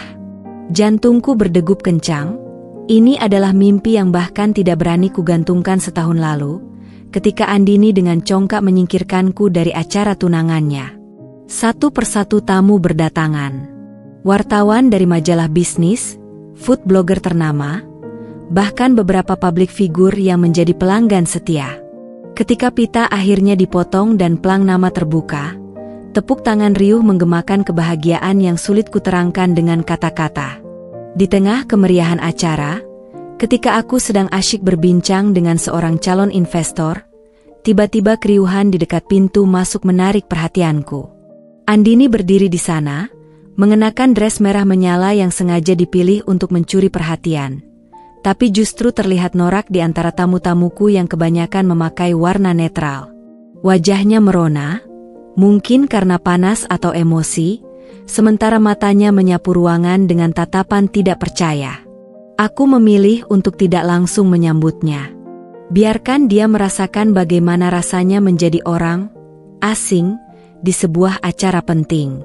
Ketika akhirnya kami bertatapan, aku hanya mengangguk sopan dari kejauhan, persis seperti yang dulu dilakukannya padaku di pesta tunangannya. Wajah Andini berubah pucat ketika seorang tamu VIP mendekatiku dan memberi selamat dengan hangat. Kafe yang sangat impresif. Ika, puji Bapak Hendra, direktur sebuah perusahaan multinasional. Tidak menyangka bisnis rumahanmu bisa berkembang secepat ini. Terima kasih, Pak. Ini semua berkat dukungan orang-orang seperti Bapak. Jawabku ramah, sambil melirik ke arah Andini yang kini dikerumuni beberapa tamu yang mengenalinya. Dari ekspresi wajahnya, aku tahu dia sedang mendengar cerita tentang kesuksesanku. Tentang bagaimana catering kecilku kini memasok makanan untuk berbagai perusahaan besar, tentang feature di majalah ternama, tentang rencana ekspansi ke kota lain. Dan untuk pertama kalinya dalam hidupku, aku melihat sesuatu di mata Andini yang tidak pernah kulihat sebelumnya. Rasa hormat yang tercampur dengan penyesalan. Tapi momen paling berkesan justru datang dari arah yang tak kuduga. Ibu mertuaku, yang ternyata datang bersama Andini, mendekat dengan langkah ragu. Ika, kafemu sangat bagus, ujarnya, matanya berkeliling takjub. Terima kasih, Bu. Sayang undangannya mungkin tersangkut di jalan ya, jawabku dengan senyum manis. Wajahnya memerah. Kami dengar dari tetangga. Di balik ibu mertuaku, Andini berdiri kaku, wajahnya berubah-ubah antara marah dan malu. Selamat, Kak, ucapnya akhirnya, suaranya nyaris tidak terdengar. Aku mengangguk. Terima kasih. Oh iya, makanan dan minuman di sini gratis untuk semua tamu undangan. Silakan mencoba. Kalimat sederhana itu seperti tamparan baginya. Sebuah pengingat bahwa dia bukan tamu undangan, hanya seorang pengunjung yang tidak diharapkan. Ketika acara hampir berakhir, Mas Agung menarikku ke samping. Aku baru dapat kabar dari adikku, bisiknya. Ternyata PT Sentosa Abadi, tempat Andini bekerja, sedang dalam masalah besar. Beberapa klien utama pindah ke kompetitor setelah tahu mereka menolak bekerja sama dengan cateringmu karena alasan pribadi. Aku memandangnya, lalu tersenyum. Ini bukan kemenanganku atas Andini, Agung. Ini bukti bahwa dunia bisnis yang sebenarnya tidak peduli dengan gengsi atau nama keluarga, yang penting kualitas. Malam itu, ketika terakhir tamu undangan pergi, aku berdiri sendirian di tengah kafeku yang kini sunyi. Pelang nama berkilau di bawah lampu sorot, menu-menu terpampang elegan di belakang etalase kaca, dan aroma kopi organik masih menggantung di udara. Ini bukan akhir. Barulah awal dari perjalanan panjang. Tapi satu hal yang kini ku tahu pasti. Harga diri tidak diberikan oleh orang lain, tapi diperjuangkan dengan kerja keras, dan dipertahankan dengan konsistensi. Dan malam ini, tanpa perlu mengundang mereka secara resmi, tanpa perlu kata-kata pedas, aku sudah membuktikan pada semua orang, terutama pada diriku sendiri, bahwa perempuan kampung yang dulu diremehkan itu pantas berdiri setara dengan siapapun. Bahkan lebih tinggi. Pagi itu, udara terasa lebih dingin dari biasanya ketika aku duduk di teras kafe, sambil menyeruput teh chamomile hangat. Sudah 2 minggu sejak grand opening, dan bisnisku terus melesat dengan pesanan yang mengalir deras dari berbagai perusahaan besar. Tapi pagi ini, pikiranku terganggu oleh pesan singkat dari Mas Agung. Andini minta bertemu. Dia ada di kota. Bisa ke kafe jam 11? Jari jemariku mengetuk meja kayu dengan ritme tidak sabar. Apalagi yang diinginkan Andini sekarang? Apakah dia akan meminta maaf? Atau justru datang untuk menyombongkan diri lagi? Aku menarik napas dalam-dalam, mencoba menenangkan diri sebelum pertemuan yang pasti akan penuh ketegangan ini. Tepat pukul 11, sebuah mobil mewah berhenti di depan kafe. Tapi yang keluar bukanlah Andini dengan gaun mentereng seperti biasa, melainkan seorang perempuan dengan celana jeans sederhana dan kemeja putih yang terlihat lusuh. Rambutnya yang biasanya ditata rapi kini terikat sembarangan, dan yang paling mengejutkan, tidak ada jejak makeup di wajahnya yang terlihat pucat dan lelah. "Aku tidak datang untuk bermusuhan," katanya langsung begitu duduk di hadapanku, suaranya parau. Aku mengamatinya dengan cermat. Ini bukan Andini yang aku kenal, yang selalu sempurna, selalu percaya diri, selalu memandangku dari atas ke bawah. Perempuan di hadapanku sekarang terlihat manusiawi. "Kenapa kamu kesini?" tanyaku, menjaga nada tetap netral. Andini menatap cangku kosong di hadapannya, lama sebelum akhirnya mengangkat wajah. "PT Sentosa Abadi kolaps. Aku dipecat minggu lalu." Aku mengerutkan kening. Apa hubungannya denganku? Tidak ada. Tapi dia menarik napas berat. "Selama ini, aku selalu menganggap bisnismu receh, norak. Tapi lihat sekarang, kafe ini, kontrak-kontrak besar yang kamu dapat, semua yang kamu bangun dalam setahun." Suaranya pecah. Aku bekerja di perusahaan itu 5 tahun, dan sekarang tidak punya apa-apa. Diam yang panjang mengambang di antara kami. Aku memesan segelas air mineral untuknya, memberinya waktu untuk menenangkan diri. "Yang lebih parah," lanjut Andini dengan suara hampir berbisik, "calon suamiku membatalkan pertunangan begitu tahu aku tidak lagi punya posisi strategis di perusahaan." Aku menahan desahan. Karma memang tidak pernah salah alamat. "Jadi kenapa kamu datang ke sini?" tanyaku lagi, lebih lembut kali ini. Andini mengangkat bahu, tiba-tiba terlihat sangat muda dan rapuh. Aku tidak tahu. Mungkin karena tidak ada lagi orang yang mau mendengarku. Teman-temanku yang dulu semuanya menjauh. Keluarga calon suamiku bahkan memblokir nomorku. Dia mengeluarkan telepon genggamnya dan memperlihatkan sebuah unggahan media sosial, foto mantan tunangannya sedang berlibur dengan perempuan lain. Dengan caption, "Finally found someone on my level." Aku mengenali kalimat itu. Persis seperti yang sering Andini katakan tentang diriku dulu. "Kamu mau aku melakukan apa?" tanyaku, bukan dengan nada sinis, tapi tulus ingin tahu. Andini menatapku langsung untuk pertama kalinya sejak tiba. "Ajariku. Bagaimana kamu membangun semua ini dari nol? Aku ingin bisa mandiri seperti kamu." Permintaan itu begitu tidak terduga hingga aku nyaris tersedak teh. Andini, yang dulu memandang rendah setiap usahaku, sekarang meminta bimbinganku. Sebelum sempat menjawab, teleponku berdering. Sebuah pesan dari klien besar yang ingin memesan catering untuk acara 500 orang. Aku memandang Andini lagi, melihat harapan di matanya yang biasanya penuh kesombongan. "Besok pagi," kataku akhirnya, "datang ke dapur produksi jam 6. Jangan pakai baju mahal, kita akan kerja keras." Wajah Andini berubah, antara syok dan lega. Kamu mau membantuku?" Aku berdiri, mengakhiri pertemuan. "Bukan membantumu, tapi memberimu kesempatan untuk membuktikan bahwa kamu lebih dari sekadar perempuan manja yang bergantung pada orang lain." Ketika Andini pergi, aku berdiri di jendela kafe, memperhatikan langkahnya yang tidak lagi percaya diri. Tiba-tiba, aku tidak merasakan kemenangan seperti yang kubayangkan. Justru sesuatu yang lebih dalam, pemahaman bahwa di balik semua kesombongannya, Andini mungkin sama sepertiku, hanya seorang perempuan yang berusaha menemukan tempatnya di dunia. Dan mungkin, hanya mungkin, dengan membantunya sekarang, aku bisa memutus lingkaran kebencian yang selama ini mengikat kami berdua. Tapi satu hal yang pasti, karma memang telah bekerja dengan caranya sendiri. Dan pelajaran yang dibawanya kali ini jauh lebih berharga dari sekadar balas dendam. Pagi itu, langit masih berwarna jingga lembut ketika aku tiba di dapur produksi. Udara pagi yang sejuk menyentuh kulitku saat aku membuka pintu belakang, disambut aroma kopi yang baru diseduh oleh Sari. Jam baru menunjukkan pukul 5:30, tapi aku sengaja datang lebih awal untuk mempersiapkan diri sebelum Andini tiba.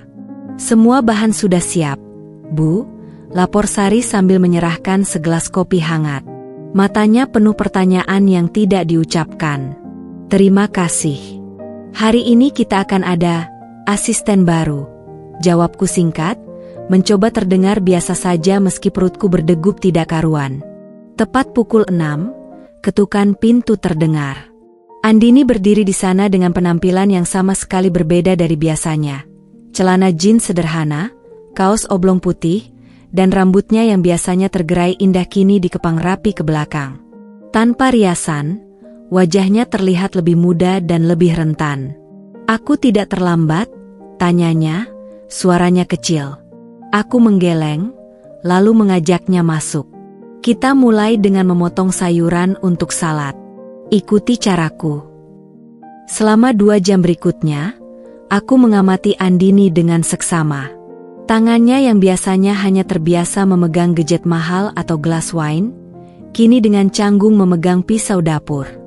Beberapa kali aku melihatnya mengernyit kesakitan ketika pisau nyaris mengiris jarinya, tapi yang mengejutkan, dia tidak mengeluh. Tidak satupun keluhan keluar dari mulutnya yang biasanya penuh dengan kata-kata sinis. "Kenapa kamu benar-benar datang?" tanyaku tiba-tiba saat kami sedang beristirahat sejenak. Andini menatap tangannya yang kini kotor oleh bekas memotong sayuran. Karena aku baru menyadari sesuatu, selama ini semua yang kupunya, pekerjaan, tunangan, status, semuanya bergantung pada orang lain. Pada nama keluarga, pada koneksi ayah mantan tunanganku. Dia mengangkat wajah, matanya berkaca-kaca.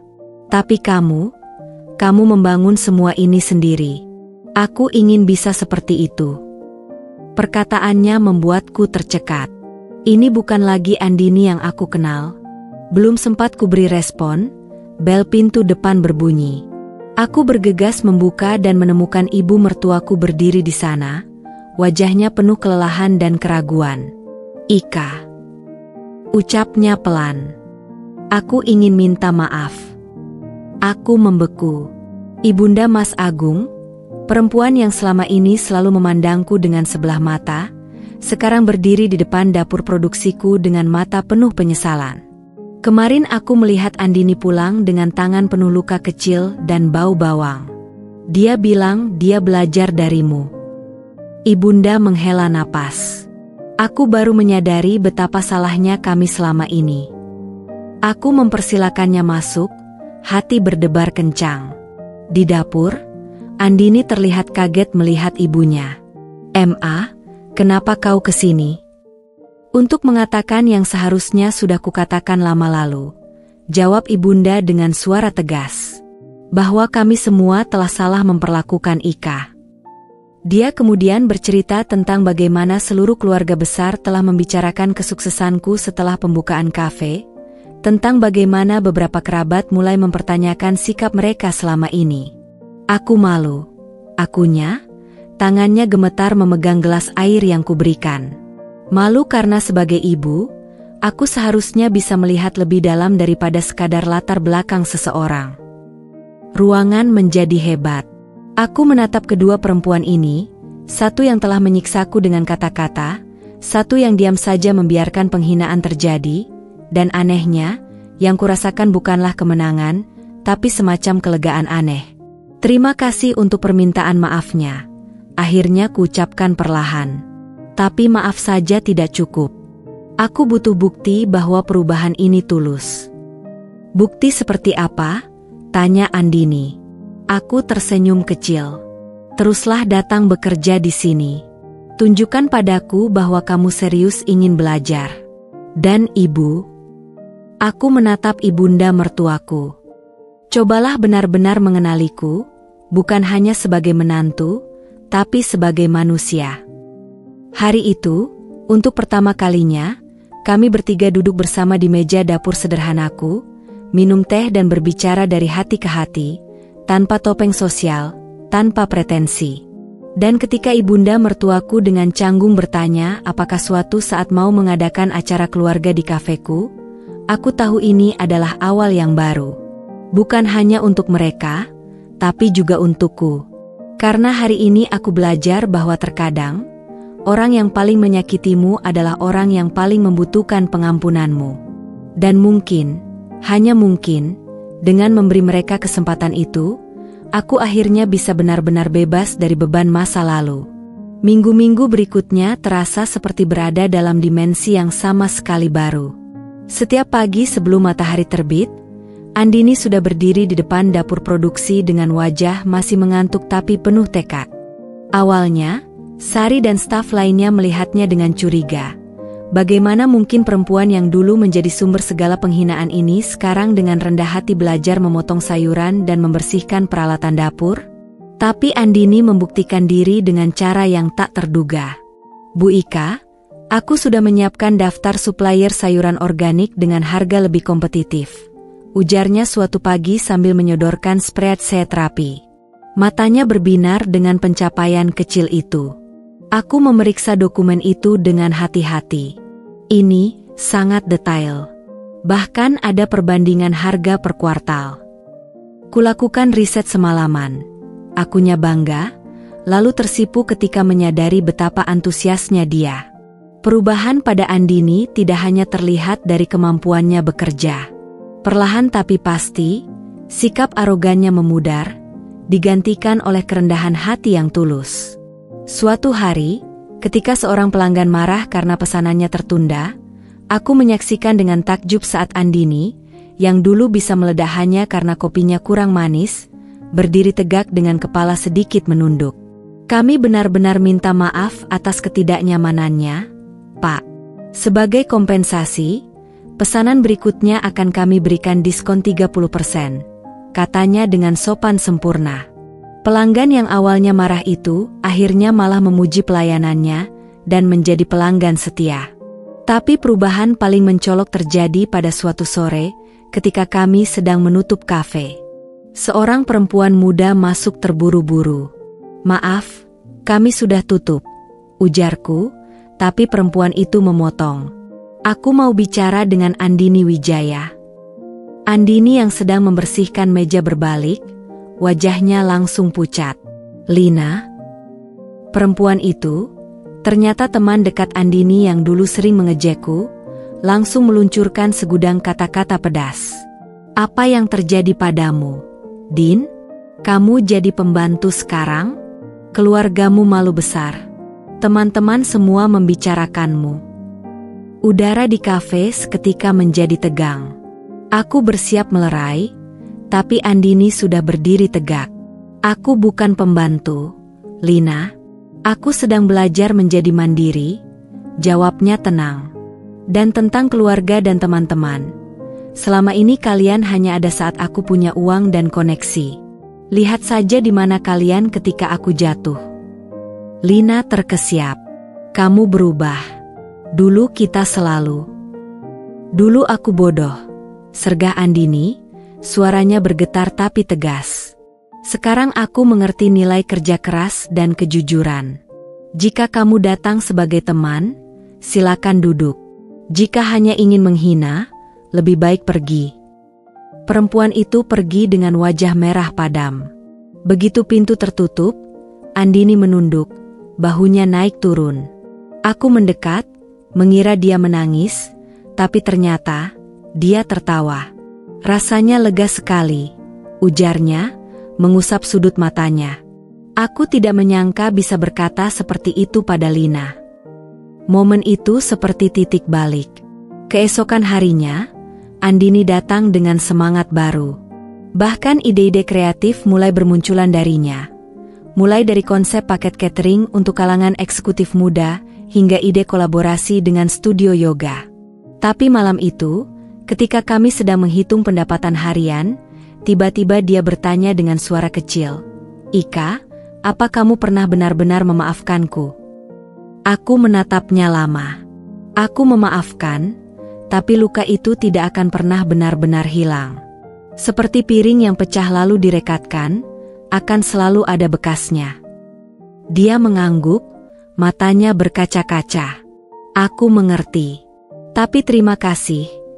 Terima kasih sudah memberiku kesempatan untuk membuktikan bahwa aku bisa berubah. Dan di saat itulah aku menyadari sesuatu yang aneh. Dengan membiarkan Andini belajar dariku, dengan memberinya ruang untuk bertumbuh.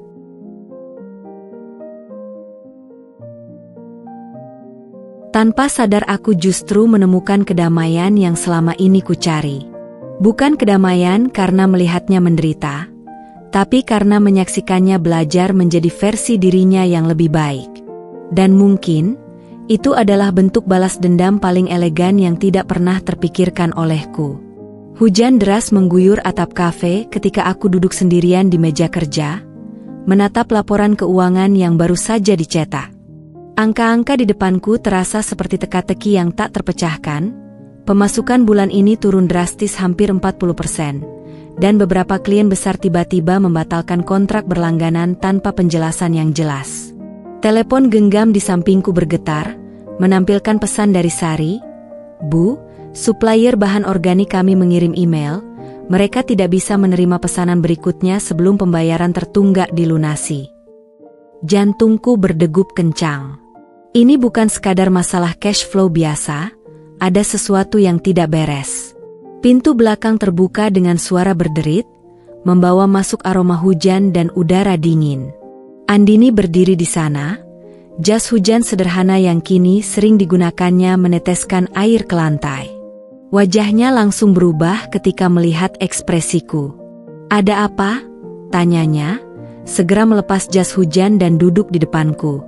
Aku menggeser laporan keuangan ke arahnya. Kita sedang dalam masalah besar. Matanya cepat memindai angka-angka itu, alisnya semakin berkerut. Ini tidak masuk akal. Bulan lalu kita masih surplus.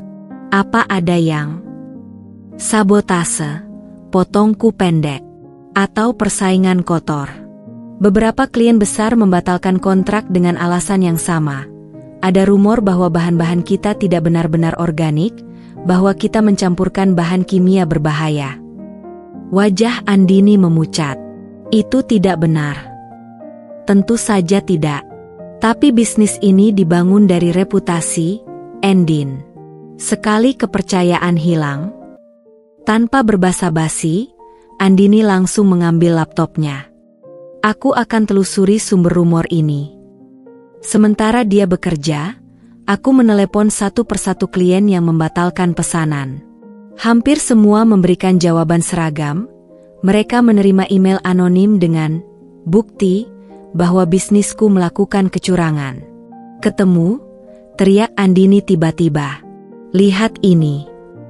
Di layar laptopnya, terbuka sebuah grup forum bisnis eksklusif. Salah satu thread berjudul, Kecurangan IKS Healthy Bites terbongkar, dipenuhi dengan tuduhan palsu dan foto-foto yang jelas-jelas telah diedit. Yang membuat darahku mendidih adalah penulis utamanya, seorang anggota dengan username Dini Princess. Lina, desis Andini, wajahnya berubah merah marah. Dia selalu menggunakan nickname itu sejak kuliah.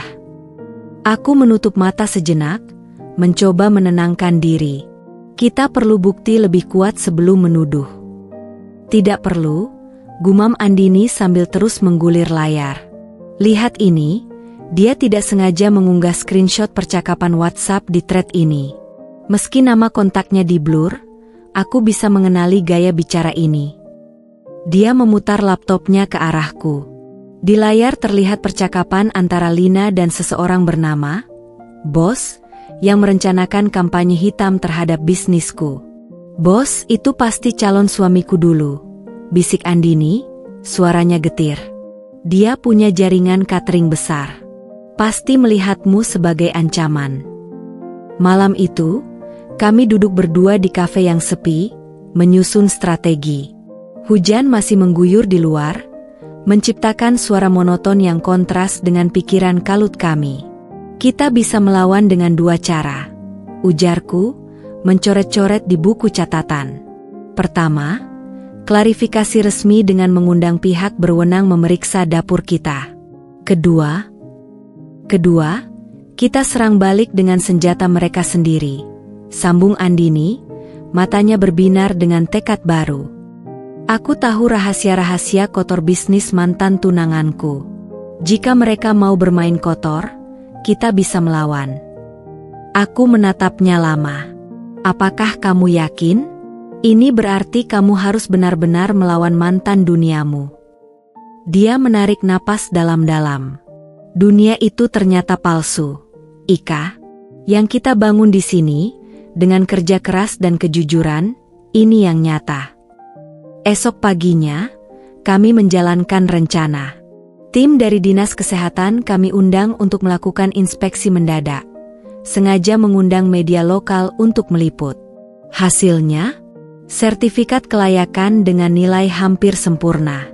Sementara itu, Andini menghubungi beberapa mantan rekan kerjanya di PT Sentosa Abadi, mengumpulkan bukti-bukti pelanggaran standar kesehatan yang dilakukan jaringan catering milik mantan tunangannya.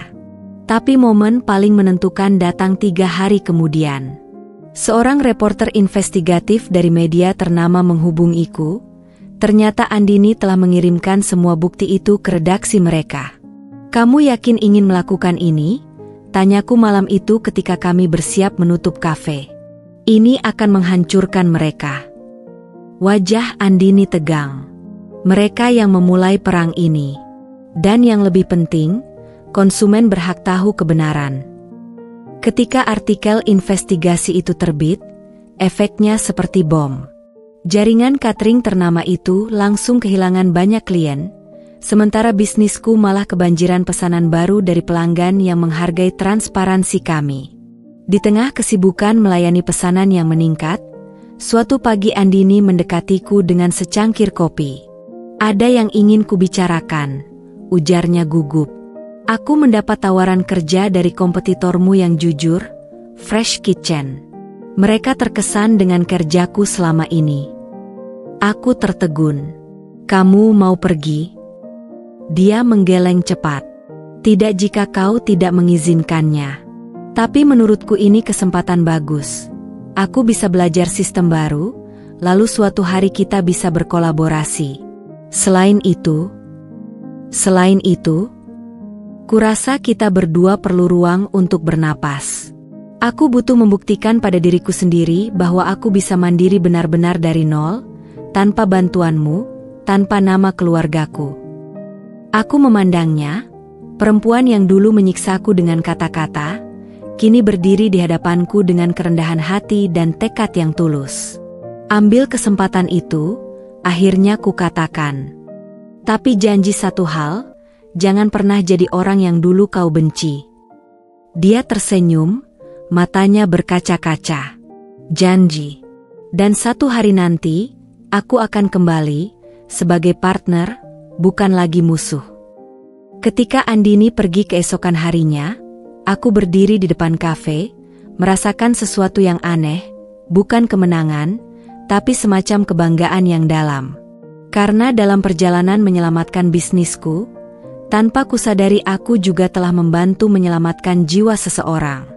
Dan mungkin, hanya mungkin, itu adalah pencapaian terbesar yang tidak pernah terlintas dalam daftar mimpiku.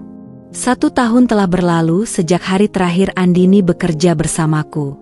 Musim hujan kembali tiba, membasahi jalanan di depan kafe yang kini telah berkembang menjadi 2 cabang. Aku duduk di meja favorit dekat jendela.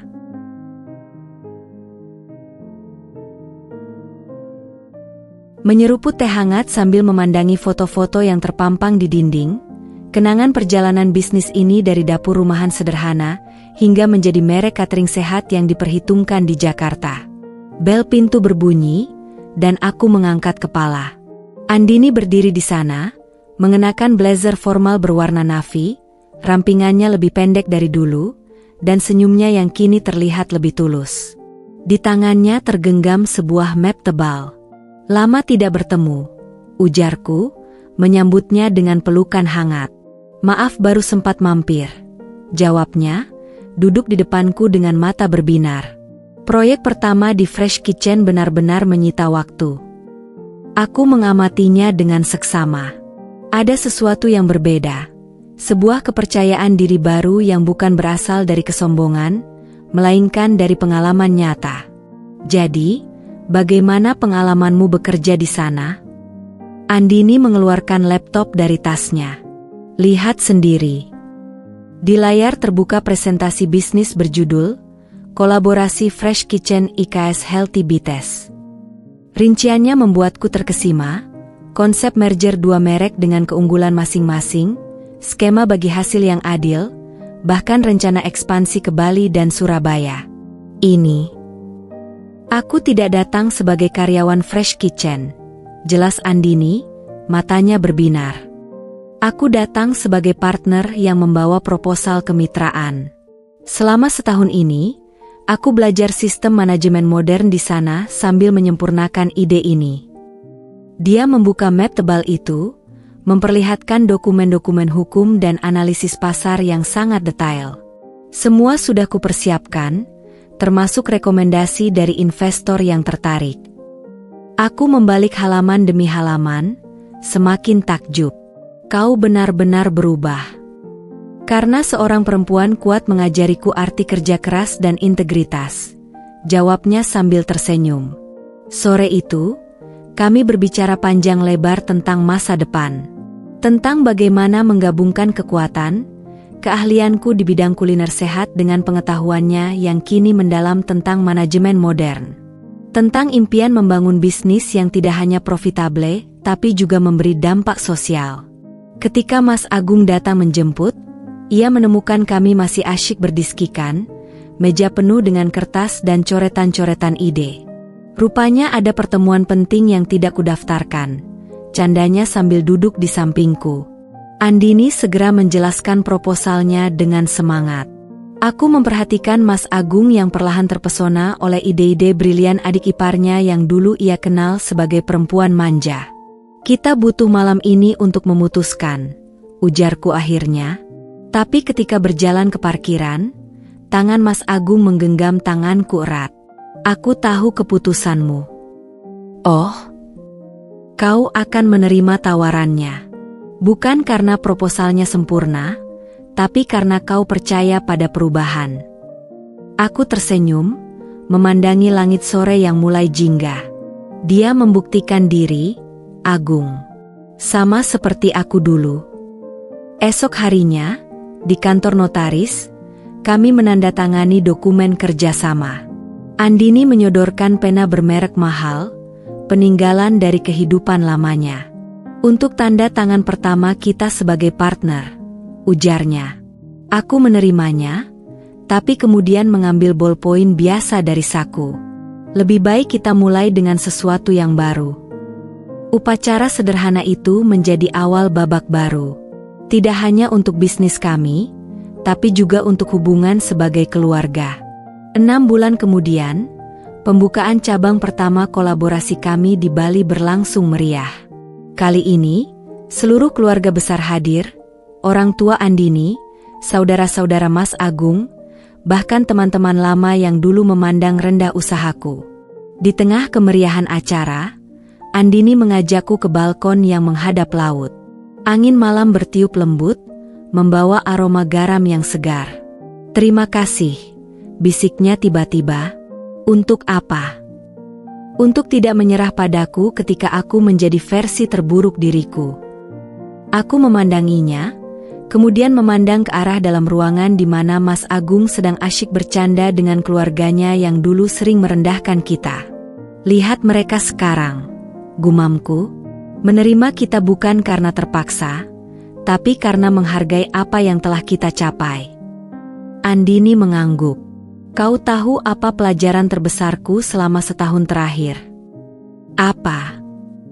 Bahwa keluarga bukan tentang darah atau status, tapi tentang orang-orang yang tetap ada ketika seluruh dunia meragukanmu.